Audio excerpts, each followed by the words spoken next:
with David Ian and Kate Dale. The show that plumbs the depths of mediocrity, celebrates the ordinary, and enjoys the everyday.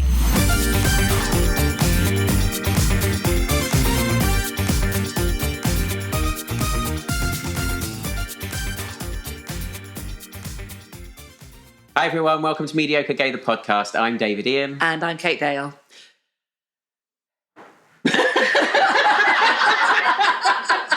We didn't agree who was going to start. We didn't. So I think what's been mediocre about me this week is any preparation for this podcast, it would seem. Winging it doesn't always work, it turns out. No, you were talking about a survey or something. Oh, I do have a survey. I was pretending to listen. I know, so now I'm going to force you to listen by doing it on a podcast. Great. There's a survey out from Harvard, therefore it's full of clever people, because we know if I was better prepared, I would now go into a whole Legally Blonde repartee thing about Thank Harvard, goodness you're not. But thank goodness I'm not. And it was looking at relationships and what makes us happy. And it turns out that people have lots of, they call them weak ties. So insubstantial relationships with lots of people every day. So the people you sort of vaguely recognise and say, hello, how are you two? You don't really care about the answer in the small talk, which is called, so another conversation, phatic communion, which is a phrase I love. Those people who have lots of those and what they call a wider social portfolio are happier than people who are married and who don't have a wider social portfolio. And I thought that was interesting. So everyone thinks it's small talk, and I do. I slag off small talk. Say, oh God, it's awful, and it's just blah blah blah. What does it mean? And I'm the sort of person. Blah blah. I mean, I do love small talk. I think it's no secret that you love small talk. Okay. Well, I mean, married people are relatively unhappy anyway, aren't they? Because they got married. Yeah, exactly. So it's taken the brains of Harvard to find out that actually that's true.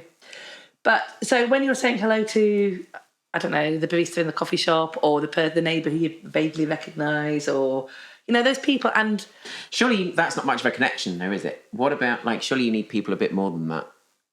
Well, according to Harvard, you don't. You're not here. You're not here. Oh, oh, spoiler alert, we have a guest. Yeah. I'm so sorry. No, that's fine. Such a ham. I'm like, I'm here too. I think it was a very boring introduction anyway, no offence. I enjoyed it. Well, if you actually read the survey and actually studied it, then you would find that not every interaction has to be deep and meaningful for people to get well-being. The same survey also pointed out that we are not good decision makers when it comes to choosing things that support our well-being. And I don't know if that resonates with you, David. Okay. I mean, that's quite deep and shady, but early on. Okay, great. Well, thanks for sharing. Do you want to get to our guest now? Yes. Is that okay? Yes. Are you done? I'm done. Great. We've got a guest today, because it would be a bit much if it was just us. So today we have got a stand-up comedian and diversity and inclusion specialist. Izzy Francke is with us. Welcome. Hello. Did I say that right? You did. You said it perfectly. I'm never going to say it again. It's lovely to be here. Thank you for coming. You're welcome. I wore my glasses because you mentioned Harvard. So, oh, yeah, absolutely. You know, I'm trying to be clever. You get what they're saying. David's being very dismissive of this and of me, which is standard. But I'm not dismissive of it. I just think it's obvious married people are unhappy. I mean, I don't know if the survey was about that, though. No, I think the survey was like lonely people who happen to have only their spouse as their only contact, which sounds like hell. Yes. Are unhappy. I mean, as someone who's not married and has no prospects of being married, I think the survey is clearly saying married people are unhappy, and it's better to just have casual hello relationships with your barista and the lady in Morrison's. Yeah. Which is a problem for you because you don't drink coffee. Dare I say mediocre relationships? Yes. Mediocre relationships. Better than deep relationships. See, now, if you'd have been here in the introduction... Which I wasn't. I'm so aware.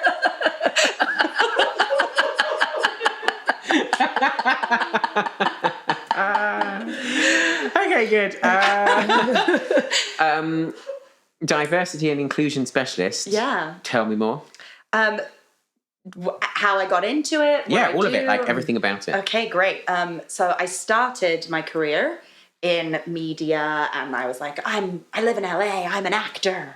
And then I was like, I live in LA. I work at BuzzFeed. I'm a social media strategist. And then I was like, there's got to be more to life. And I started just being very curious about people and how we work with people and workplace environment and mental health within that space, and started shadowing the HR team, and then was like, oh, I want to do this. I don't want to do social media and strategy, even though I love being creative. Like, I want to work with people. So I started looking at kind of more DEI, like diversity and inclusion jobs, because that was something I was passionate about. And at the time, Black Lives Matter was getting really big in the US. And then I moved back to England because my family live here, even though my mum's American, so my voice is strange. And I started working for Channel 4 as a, forgot the name of what I did there. What did I do? Oh my gosh, it's gone out of my brain. Creative diversity. So that's when you're working with production companies on who's working for them on their shows behind and front of camera, because there's massive discrepancies across the board, you know, whether it be gender, race, non-binary, LGBTQ plus people. So I started doing that, was very interested in it. And so that's like Channel 4 has a whole role to make sure that the part, because they have a lot of outside production companies, right? Mm-hmm. And so to make sure that they have a diverse workforce. Yeah, like a diverse portfolio and workforce of people.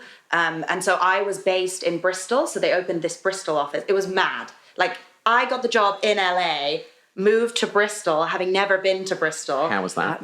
Amazing, but also I was like, maybe this is a diversity problem in and of itself, in that I'm representing the Southwest and I've never been to the Southwest. Yeah. So I think a lot of people were angry at, like, who's this, like, young American lady being like, yeah, you should have, you know, they were like, what about working class white people who grew up here? And I was like, that is a fair point. So yeah, it didn't work out for me, but but it was very interesting.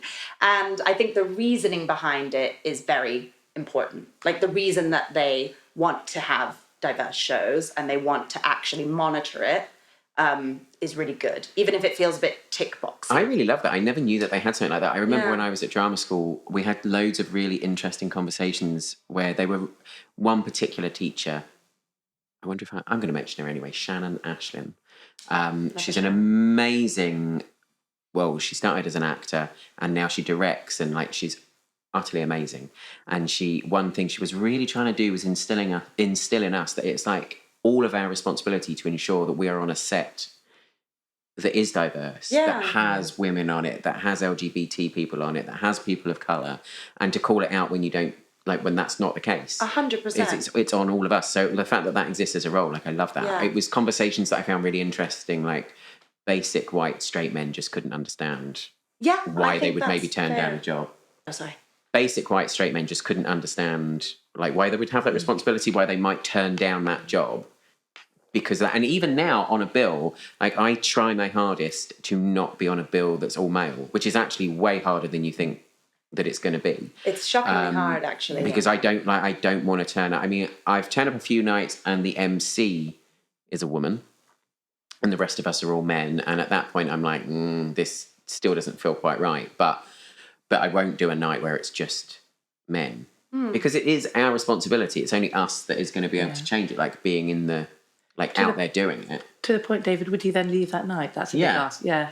Well, yeah, 100%. That's a huge ask on you, but it makes sense why you would feel that way. And, well, or like, actually it's great that you feel that way. Yeah, but the thing is, it's not, there's no excuse for it. Yeah. There just isn't. I mean, in the nights that we run for Queer Comedy Club, we take it so far that we've got a night coming up where we've realised we haven't got enough men. We only had one man on the lineup. I just think it's really important, and I think it's on men to do some of the heavy lifting. Just like it's on white people to do some of the heavy lifting. Exactly. And straight people of colour. So, for queer. And I think it's really good as well that they're looking at it as well. It's not just who's in front of the camera, it's not just the on-screen talent, but who's working behind, and in all aspects of it as well. That sometimes gets especially overlooked. writing as well, because it's so common for, like, oh look, there's a story about people of colour, but it's been written from a white perspective, or oh look, there's, like, LGBT stories so often in the past have been written by straight people, and so it only comes from that lens. Or, very true, Or what's happening is you bring in a person of color who's a very talented writer, and you're like, you're going to tell the slave story. Yeah. Yes. Like, you know, like pigeonholing women into only telling stories about the female narrative and periods, which is great, but we can write about more than that. Like, if I wanted to, well, no, I could not. But I can write about cars. Some people could. Some people could. I can only write about periods. Don't ask me to write about cars, please. Amazing. Well, welcome to the Car Podcast with Izzy Francke. And can you say who you work for now? Is that allowed? Yeah, that's allowed. So, after Channel 4, I decided to do actually a master's in psychology because I realized I loved that work, but I wasn't really on set. I wasn't actually around people very much. I was looking a lot at numbers and data, which super important, but not my bag. And so I was like, no, I want to work with people more. And so I did that. And then now I work in talent for Pink News. So I basically do all of their hiring and onboarding of new people and helping hiring managers with deciding like, what are we asking people and why, and who are we bringing in to interview, and how are we like widening our workforce, and like the perspectives that people bring to Pink News, which is really fun. Amazing. Yeah. And important. Yeah. Yeah, important. I hope so. But again, like I'm very new to it. I'm learning too. So it's been a really nice, like cool journey. Amazing. Trajectory. Great. Okay. What does mediocre mean to you? So I was thinking about this and I was like, okay, it's middle of the road, it's average, but it's not like bad. And then I thought it's like when you have sex with someone, it's good, but you don't masturbate about it afterwards, like down the line. Does that make sense? So like... David, do we need to remind you what sex is? I mean, yes, but do you people? I can't believe I said masturbate. I can't believe you said that That either. was a weird moment for me. It sounds so much filthier, doesn't it? And slightly Masturbate. a bit unpleasant and uncomfortable, but yeah, masturbate. It's just because, my voice. You guys are British. I'm ish American. So I frequently, if I've had good sex with someone, whether it be an ex or whatever, I will think about that again. It goes in the bank. Down the line. It goes in the bank. But mediocre sex is like, great, I got what I needed, but I'm not going to think about this again. I'm not going to like touch myself to this. But it can apply to all walks of all types of life situations. David, when we set up this podcast, did you think that you'd end up on a sofa between two women talking about masturbation? Are you upset? That's a DEI violation. No, I just do we need an intimacy coordinator? I didn't know. I didn't know that's what people did. Fair. Some people don't. I have friends who like only look at porn or read erotica. I don't know anyone that just reads erotica, but to each their own. It's like, yeah. I don't know. Do you want a new example? Was that? No. What a great example. I completely know what you're talking about. Is this a thing? Other people in the... Just give me... Yeah? Sometimes. Yeah. Not always, but sometimes. Not very often. Okay. Or sometimes during sex. For things like sex. Oh, yeah. That's fun too. If the sex isn't good enough and you're like, I need something else to help me. Actually, that is a great example of mediocre sex. During the sex, you're thinking about other sex. But you're still wanting to be in that sex. Great. It's a lot of sex. I was going to say, I wish we were talking about something I have more experience with. You're looking very Mary Whitehouse right now, by the way. So yeah, something very middle of the road. My whole show is about sex. Middle of the road, average, mainstream, but not necessarily mainstream that everybody knows and loves. Like Taylor Swift is mainstream, but we all love her, except for the people that really hate her, but whatever. Haters gonna hate. Yeah. Have you listened to the new album? I have, yeah. Not like extensively. So I'm like, okay, it sounds. Okay. Nice Good. sounds. Good. So I can't think of any elegant segue on from that, really. So I'm not even going to try. This is going to reveal probably this morning clunk about it. But can you tell us something that you think is amazing but other people think is mediocre? Yes. I was thinking about this. I actually wore them as props. I think smiley faces. Oh my God, they're on your earrings. Yeah, they're on my earrings. And I have a smiley face tattoo that's like very mediocre. For anybody that's not... Wave at that camera. But anybody that's not watching, anybody that's listening, we're talking about like pencil drawing smiley face, like 2 Yeah. dots and a line. Yeah, 2 dots in a line, like your classic little circle smiley face. I think very beloved in pop culture by many people, including me, but very mediocre. Like, not what talent, like, I can draw a smiley face. What do you love about them? They really lift me up.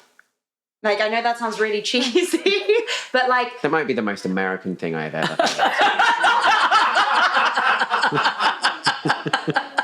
it's so easy for me.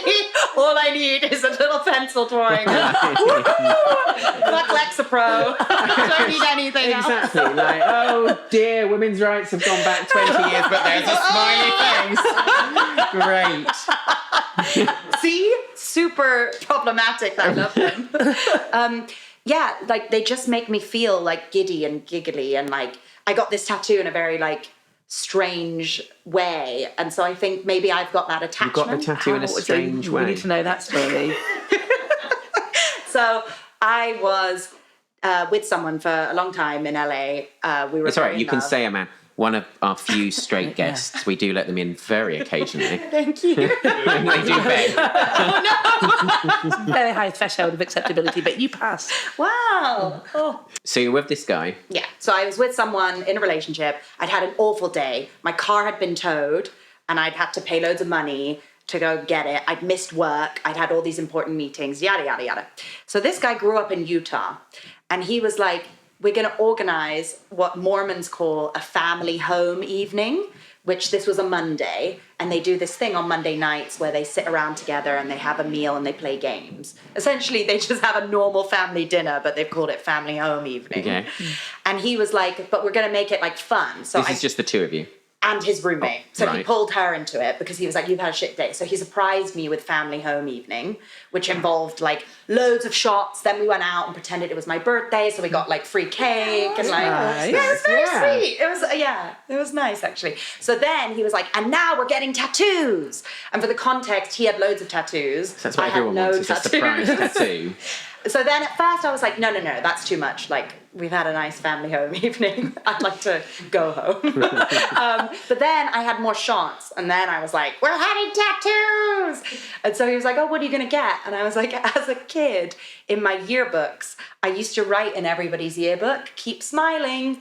So then I was like, no, but not in a creepy way, in a like... Not in that voice. yeah, like keep smiling, have a great summer, Izzy. So then I thought that was really deep. So I was like, I'm gonna get a smiley face tattoo to remind myself to keep smiling. That's how they set it up on my arm. Wow. Did it But yeah, hurt? so it was a drunk tattoo. And it's very small, which is good. But I was laughing too much Which while way it is was it getting smiling? on. Oh, it's smiling for other people, not It's for smiling, yeah, which is also a bit So bizarre. does that mean he's frowning for you? you. Well, No, it means it's his just face is on his upside head. down. Like, with, Yeah. Doing a handstand, yeah. Kind of how life is. Oh! I'm like, oh! I don't know. How did you feel the next morning when you woke up, presumably with a bad head and a sore arm? Yeah. How do I feel? Had you regrets, or was it, I'm glad I did that? No, I was glad. I was glad. Have you got any other tattoos? I have one other one. Yeah, it's on my ankle. And it's like deep and meaningful. Right. It's my dad's handwriting. Oh. Yeah, he's not dead or anything. Oh. We just assumed. Disappointing now. No, is it? We're like, bring us your trauma. Sorry. Come back when he's gone. But yeah, so I like smiley faces. I keep talking about getting a tattoo. But my mum used to say to try and cheer me up when I was in whatever doom and gloom tailspin. There's been many, and it's actually a quote from someone else, but this too shall pass, which I was going to get, which I really like. Both. You mean your mum didn't invent the phrase "this too shall pass"? Okay, 8-year-old me didn't know that, and my mother is dead, so Trauma. yeah. So therefore, yes, you see, correct response. Thank you. It was a while ago. Wow.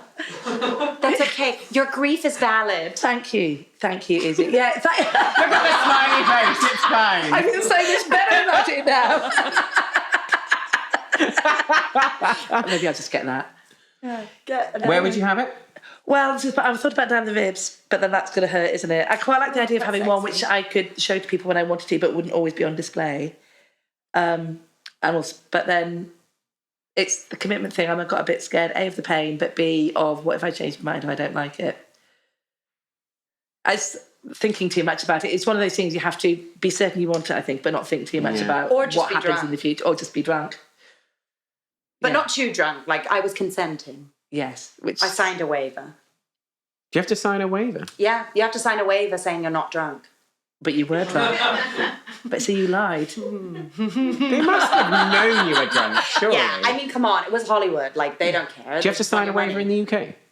Maybe. I don't know. I've never had a tattoo in the UK, actually. So, cannot answer these important questions. Yeah. But yeah, it's a nice memory. I mean, I'm not with him anymore.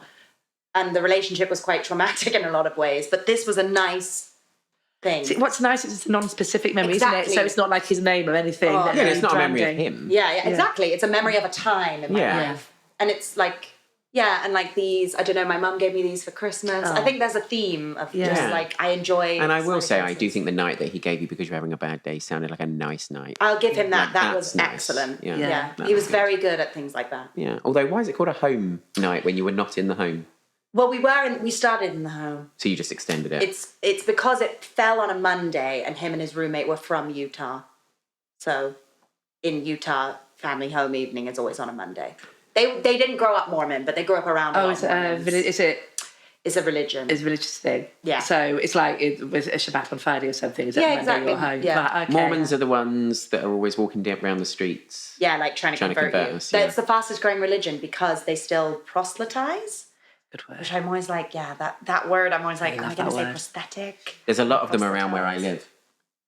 Yes. We've discussed this We've before, and I've discussed realised this. I don't want to say it on the podcast, yeah. That's okay. Also, because a lot of Mormons might be consuming this content. They might. Yeah. Seems unlikely. Doesn't seem like a core demographic, but never know. very welcome to listen if you are. I don't know. I've seen a few videos online that suggest they are our core demographic. You see, that's why you're not having to remember sex to masturbate. I didn't say that. Did I just make assumptions there? Yeah, you did. Okay. Yeah. Wow. I'm surprised because with like a pencil drawing of a smiley face, I wouldn't even think as a thing, and then you've managed to talk for like 15 minutes. too long. No, not at all. But what I mean is, like, I was like, yeah, okay, that's a real thing. Yeah, I just think they're everywhere. They're very ubiquitous, Yeah. but they are quite mediocre. Like, why is it that they are everywhere and it's something that we're like, oh yeah, I want that T-shirt with a smiley face. Isn't it to do with drugs? Yeah, someone's nodding. It's to do with drugs. Oh my God. Did you not know this? the name on my body It and I was very don't do part drugs. of Summer of Love in the 90s and Ecstasy. yeah. But it predates Like that as well. Nirvana. Yeah. Yeah. They do a lot of drugs. Well, Did they do it? I don't know. I'm No, not. no, I'm but they not were a grunge. yeah. But it predates. I love that you didn't know this. yeah, now I'm embarrassed. When I went to see, This is my one lame. time going to Glastonbury, and Fatboy Slim was there, and they gave us all these glasses which had little smiley faces in the lenses. That when they put a certain light on, you looked at it, you saw lots of little smiley faces, and that's when you were supposed to pop your pill if you were doing that, because then they would work out how many. To basically give it time to kick in before they then did we might be taking all of this out, before they then did the drop or whatever, or got the music up to the level. Wow. Wow, okay. So yeah, massive bass head. That Muslim is not bass, but wow. That's why I love smiley faces. Because you're always whacked out on it. Yeah. To be fair, in high school, a lot of people thought that me and my friends did drugs a lot, but we were just really weird. We didn't even drink. Like, but people were like, you were fucked this weekend. Saw the pictures on Facebook. It's just us, like. Oh, God. Okay, what do you think is mediocre about you? A lot of things are mediocre about me, but No. So you have to say that. No, we don't. You're like, trust me, all the other guys. We've had some people on. No, we haven't. But we only pick people that we don't think are mediocre. the problem with the podcast is you ask people to be on it and say, oh, we're doing this great podcast called, well, I think it's great, called great. Mediocre Gay. We think you'd be perfect. And they're like, oh, that's rude. Yeah. But we're asking people because they're not mediocre. Yeah. Well, that's very kind, and I will accept that compliment. I think something mediocre about me is, so I think we're all prone to jealousy. It's like a very sort of normal human emotion comes up in different ways for different people. I wouldn't say I'm like a romantically jealous person, but I think I get jealous about things that are very mediocre, like someone else doing something that I have no interest in doing myself. And then they're like excited about it. And I'm like, oh, like, why didn't I, like recently I was like, oh, I haven't written my book yet. Like, I don't want to write a book, I don't think. Like, how mediocre is that? Like, instead of focusing on my life and my accomplishments and the things that bring me joy, like weighing myself down with random envy feels very mediocre. Do you get jealous on the comedy circuit? Are you jealous of other comedians? Sometimes, but then I remind myself, like, A, we're all on our own journey. There's a lot of space for everyone. And B, I'm figuring it out still. Like, I am not someone who's been necessarily honing my voice in comedy for years and years, and it's not the only thing I do. So I have to step back and be like, I'm the type of person, I love to do a lot of things. I've always been like that. And I recently was diagnosed ADHD, so it makes a lot of sense. And that's and like 90% of comedians seem to be ADHD. So. And it's something I always disliked about myself, where I wasn't like having one calling where like, this is the thing, and then I'm going to be on the Forbes 30 under 30 list for this thing. Because I'm also very like, the American in me is like, must win things. Yeah. And I think that accepting that I like a lot of different things and I'm always going to pursue a lot of different things has helped decrease my jealousy, actually. So an acceptance of your natural state. Yeah, and an acceptance of like, I'm probably not going to be the person that puts all my energy into this one thing.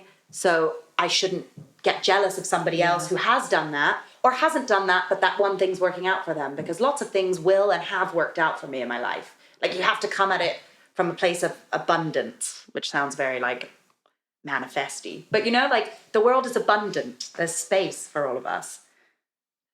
I love that, and it's getting away from the mentality that for me to win, for me to win, someone else has to lose, which is we get locked into really well. Which I think is mediocre. Yeah, but I do it all the time. Yeah. Brené Brown talks about scarcity being a big problem, and that's what you're describing. Is like we're all worried that because they've got that, I can't have it. Yeah, and you're right. It's infinite. So yeah, I do think in the comedy circuit there can be quite a lot of jealousy, and I find it in myself. Like when there's somebody that you sort of feel like you're at the same level, and then they go and they take a step up, and you're like, oh, it can be just for a split second. Of course, but it's really hard because it is like a natural thing. It can even happen in one night if you're on a gig and somebody else does really well, and you can have that thing of being pleased for them at the same time as feeling like as if there's only so much left to go around and they've had a bigger piece of the pie. Yeah. And that you're going to have automatically less, as opposed to thinking, actually, that raises us all and makes a better night. I find that really... It's a split second thing, but it can be. I find it really interesting, though, that you have sort of dealt with that by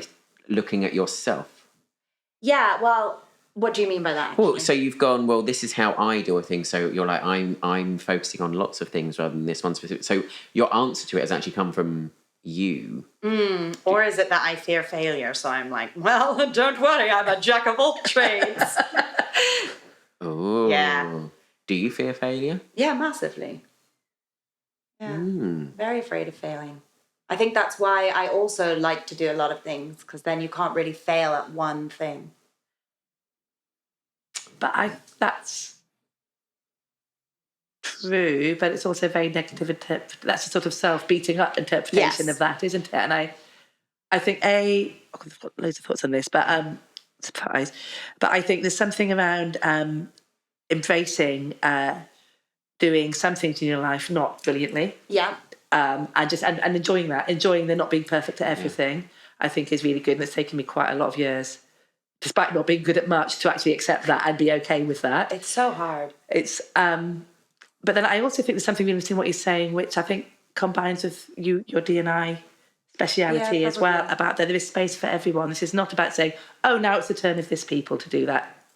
Now it's the turn of that. We can have more. We can be included more. We can hear and see and represent more people, and more people can be at that table. I do think I think there's something in there that comes at that growing spaces rather than it being an either or is really interesting. I think failure, I think, is really interesting. I failed a lot in my life, like at various different levels, some of them at enormous levels. And it used to be something that I did fear. And Brene Brown, who seems like you're familiar with, who I am obsessed with, her big thing, her whole ethos is that if you are brave enough, often enough, the only thing you can guarantee is that you will fail. And if you're not failing, you're not being brave enough. You're not in the arena. So, like, failure to a point is a badge of honor. Oh, Like, massively. you put yourself out there, you tried, and it is about what you do after that. It's how you then learn from that, how you pick up yourself, how you get on with it. It doesn't necessarily get any easier. It's still it's still horrible. I mean, I had a very recent failure this week which was really hideous. But it's because I put myself out there, and it's to learn from. Like, I had to analyze it. Why was it a failure? What was bad about it? You've got the really awkward, like, the shame spiral of having to tell people. Yeah. And it's like, oh, this is horrible. This is what's happened. But, like, owning it and owning that story takes its power away from it. Absolutely. Because shame can't live when it's shared. So you have all of that, and then you just, like, deal with the fact that you do feel rough about it, and then, like, move on from the failure. So and try something again, or try it again, or try something else. Exactly. But I think that's the same as owning. I guess that's what I'm trying to say by coming on here and saying, when I get jealous, it is mediocre. Yeah. It is that owning of, like, people do get jealous. I am not the only person in the world that gets jealous. You've both had very similar scenarios to me of jealousy at gigs or whatever. And it's like being like, okay, this is relatively mediocre, in that actually it's quite an average feeling that we all deal with. Yeah. And so what is that about? Can I examine myself? Can I just accept that? That's the next stage. Of like, and that's then what part can I of do me. with it? And then I can change elements of it, or I can just take a moment, breathe. I don't know. It's like a valid emotion, isn't it? Which I'm always banging on about. Yeah. That's something that I learned more from you, actually, and massively helped me in other things as well. But just sitting with uncomfortable feelings and just accepting them for what they are, and that takes the power away. But trying to suppress them gives them more power. It's like any force, isn't it? If you hold it down, it will spring out more in your face. Do you think that... so this is very stereotypical and reductive, possibly, but our perception, certainly my perception of the US culture being far more forgiving of people who've tried and failed and get up and try again, and massively a lot less shame in bankruptcy, for example, because at least they went out there and did that. And I don't know how true that is. I mean, bearing in mind, this is me watching US TV and films. No, I think that's a really valid point. So I moved to the US when I was 15. So in the middle of high school, and I had gone to mainly British Lindsay girls' Lohan, schools. And was it Mean Girls? Yes. Oh my God, I'm from Africa. Oh no, wait, that's my Rachel Goldberg. No, strike that. Anyway, so I moved there. My mum is American, and I thought, well, I grew up going here. My grandparents live here. Like, it's the same language. It will be a very easy transition. But I do think I went to, like, mainly girls' schools in England, which were great in some ways. But I do think there is even in this podcast and listening to previous episodes or whatever, like, there is a British thing, and in the comedy circuit as well, where the best way to be is to be super self-deprecating and never really accept compliments properly. And, like, I think that's getting better, but it's still very British. Versus I do think in America there is this idea of try it, own it, be really loud about your trying it, then turn the fact that you failed into a presidency. I was you know, like, it can go too far. It can go too far. But I will say we grew up with, or American kids do grow up with, a more pushed upon them sense of inherent self-esteem that people talk about private school kids in England having. I don't think that's necessarily a bad thing. I think that's a big part of how I was raised by my mum and then moving there. There's elements of issue with it, but I do think that is a fundamental American value. I think that self-worth and self-esteem, and I mean, we have seen, I would suggest that it's gone too far in this country as well in recent months, years. But that inherent self-worth and that self-belief that I can, and entitlement can also go too far. But that feeling that I deserve this is a good feeling that actually more people should be having. The problem in this country, I think, is that too few people have it, and therefore it gets concentrated in those privately educated straight white men usually. But that's a good point. Concentrated in certain spaces. Yeah, whereas if more people I deserve this. It is kind of an underlying tenet of the American dream, which obviously has many flaws and isn't working out. But yeah, it's nice to meet people. Like my American friends do have this sense, some of them, of like, of course I will succeed. Yeah. Or like, I'm going to do this thing and Yeah. oops, that didn't work out. Now I'm doing it again, or I'm doing the next thing. I'm watching a TV show about Elon Musk at the moment, and I mean, I don't like him as a person, but really interested. Like, I can identify that, like, he pushed everything to the nth degree and nearly lost everything, but just ploughed on regardless. And But he had a huge financial safety net, doesn't he? I mean, it's He- much no, he easier to does do now, that but if you're not going to be... But when he invested in SpaceX and Tesla and it was all going wrong, he borrowed everything. He had nothing. He got didn't know that, no. $250 million from his share of PayPal. Everything ended up invested in SpaceX and Tesla, and he couldn't. The rockets didn't fly, and nobody wanted to buy the cars, and it was too expensive to develop them. And everything he had was in it, and he'd had to keep borrowing money, and he was a laughingstock for like 5 or 6 years. I mean, therapy for his insecurity and worries about his penis size would have been a lot cheaper. I'm sure. I mean, but thanks for undermining my point. I mean, I also want to clarify, I don't have that level of self-esteem. Probably because I was raised in England, I think partially. you'd do an amazing space program, and I would absolutely buy tickets Thank to be you, on your thanks. space program. Right. Other than where we can find those tickets, where can we find details of your gigs and everything, and where we can come and watch you be funny? Great. So I do have Instagram. I am Izzy Francke. Should probably change it to my actual name. Too late now. Izzy Francke. Do you need to spell that out? Yeah, sure. IZZAFRANGRAM. But my name is Izzy Francke. I do have a website, izzyfrancke.com. I also have a thriving LinkedIn. Oh, I've never thought about promoting my LinkedIn. No, absolutely not. It's just my name. Izzy Francke. It's pretty popping over there. Find you on all of those places. Amazing. Thank you so much for coming. Thank That you was for really having great. me. This was really fun. Great. So thanks for watching. You can find me on Instagram at Mr. David Ian or on my website, davidian.co.uk. And you can find me on Insta at KTS Dale. Thanks for listening. See you soon. Bye. Thanks for listening to Mediocre Gay, the podcast. If you enjoyed the show, please subscribe and give us a 5-star rating. It helps other people find the show. Don't forget to follow us on Instagram at Mediocre Gay Pod or share your mediocre secrets with us on mediocregaypod@gmail.com.